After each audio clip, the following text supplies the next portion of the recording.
आप सभी को प्रणाम। आज हम बात करेंगे भस्त्रिका क्रिया को लेकर। भस्त्रिका जो क्रिया है उसको योग ग्रंथों में प्राणायाम का दर्जा दिया गया है, लेकिन प्राणायाम वही माने जाते हैं, प्राणायाम वही होते हैं जिसमें प्राणों का आयाम होता है। प्राणों का आयाम का मतलब होता है कि जो आपने श्वास ली, अगर आपने उसको होल्ड नहीं किया, कुंभक उस पर नहीं लगाए, उस पर आपने अगर रोक नहीं लगाई, तो वह प्राणायाम नहीं है, वो एक श्वास और प्रश्वास की सामान्य प्रक्रिया भर है।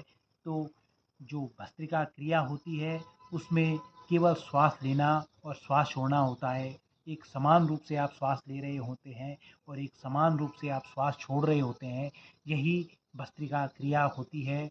आधुनिक जो योग शिक्षक हैं, जो बड़े बड़े यूट्यूब और सोशल मीडिया प्लेटफॉर्म के जरिए योग का ज्ञान अपने व्यूअर्स, अपने फॉलोअर्स को दे रहे हैं, वह भी इस क्रिया को प्राणायाम का दर्जा दे रहे हैं। जबकि उनसे यह पूछा जाना चाहिए कि अगर प्राणायाम आप कह रहे हैं तो इसमें प्राणों का आयाम कहाँ है, इसमें सांसों को रोकना कहाँ है।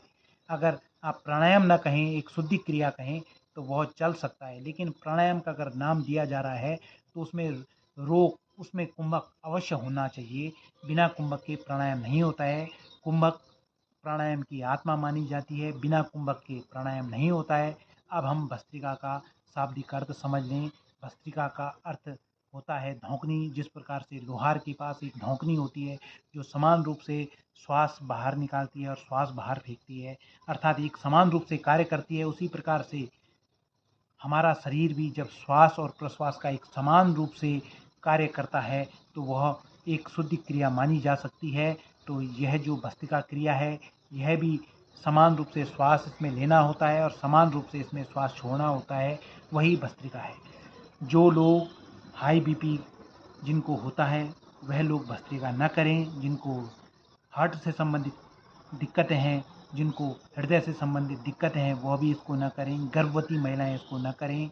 और जो भस्त्रिका क्रिया है, इसमें जो मुख्य फायदे क्या होते हैं, एक तो सर्वप्रथम आपके चेहरे का ग्लो बढ़ता है, आपकी लंग्स की जो कार्य क्षमता है वो बढ़ती है, आपके मस्तिष्क में प्रॉपर ऑक्सीजन का प्रवाह होता है, आपके पूरे शरीर में एक उत्साह, एक एनर्जी आती है इस क्रिया को करके। अब कैसे यह क्रिया की जाती है? जिस प्रकार से कपालभाति की जाती है, कपालभाति में केवल एक्सेल होता है, केवल प्रश्वास होता है और प्रश्वास के बीच में ही अपने आप सांसें अंदर आ जाती हैं, उसी प्रकार से भस्त्रिका क्रिया भी की जाती है। भस्त्रिका क्रिया में आपको केवल श्वास लेना होता है और श्वास छोड़ना होता है, श्वास लेना होता है, श्वास छोड़ना होता है।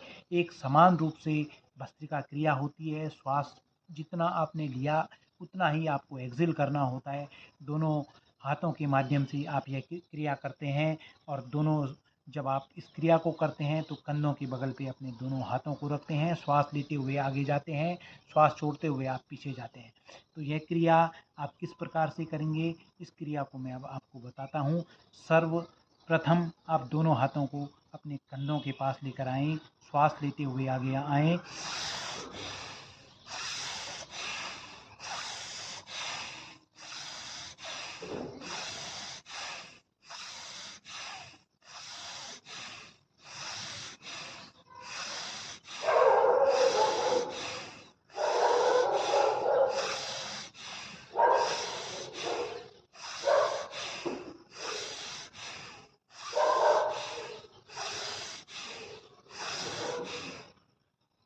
जब आप शुरुआती चरणों में अपने प्रारंभिक अवस्था में इस क्रिया को करेंगे तो धीरे धीरे स्लोली इस क्रिया को करेंगे।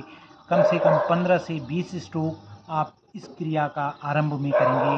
उसके पश्चात जब आप धीरे धीरे अपने साधना को, अपनी यौगिक यात्रा को आगे बढ़ाते जाएंगे, उसके बाद आप धीरे धीरे इस क्रम को भी बढ़ा सकते हैं। अभी आपने स्लो मोशन में इस क्रिया को किया, अब आप जैसे जैसे अपने क्रम को बढ़ाएंगे तो थोड़ा तेज़ी से इस क्रिया को करेंगे।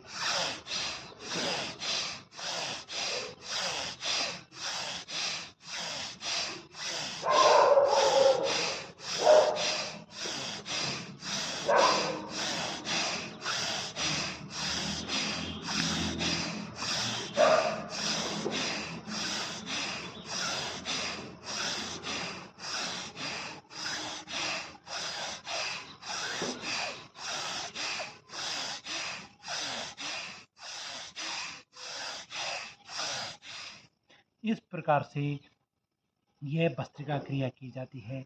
ध्यान रखिएगा कि जब आप भस्त्रिका क्रिया करेंगे तो आपका चेहरा एकदम से लाल हो सकता है, क्योंकि आप तेज़ी से साँस ले रहे हैं, तेज़ी से साँस छोड़ रहे हैं। जब आप तेज़ी से श्वास ले रहे होते हैं, तेज़ी से श्वास छोड़ रहे होते हैं, तो उस समय आपके चेहरे पर रक्त का संचार अत्यधिक हो जाता है। आपके मस्तिष्क में रक्त का संचार बहुत तेज़ी से होता है। तो यह क्रिया शुरुआत में आप बहुत धीरे-धीरे करेंगे। किसी भी प्रकार की कोई जल्दबाजी ना करें, बहुत स्लोली करें और अपने क्षमता के अनुसार आप इस क्रिया को करेंगे। कोई भी जल्दबाजी न हो। ध्यान रखिएगा कि आपने केवल 10 से 15 स्ट्रोक का एक सेट करना है। इसी प्रकार से आप धीरे-धीरे अपने सेट को बढ़ा सकते हैं।